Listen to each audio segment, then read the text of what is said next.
Punjab assembly में मखसूस नशिस्तों की अलाइटमेंट मुकम्मल होगी। पंजाब असम्बली में 366 नशिस्तों की नई पार्टी पोजीशन जारी कर दी गई।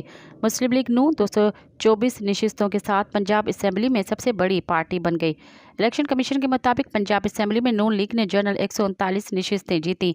21 आज़ाद अरकान शामिल हुए। नून लीग को खवातीन की 57 और अक़लियतों की 7 नशिस्तें भी मिली। पाकिस्तान पीपल्स पार्टी को पंजाब असम्बली में 16 नशिस्तें मिली हैं। आम इंतखाबात में 10 मेंबरान असम्बली जनरल नशिस्तों पर मुंतखब हुए थे, जबकि एक आज़ाद रुकन शामिल हुआ और अक़लियतों की एक और खवातीन की 4 नशिस्तें मिली।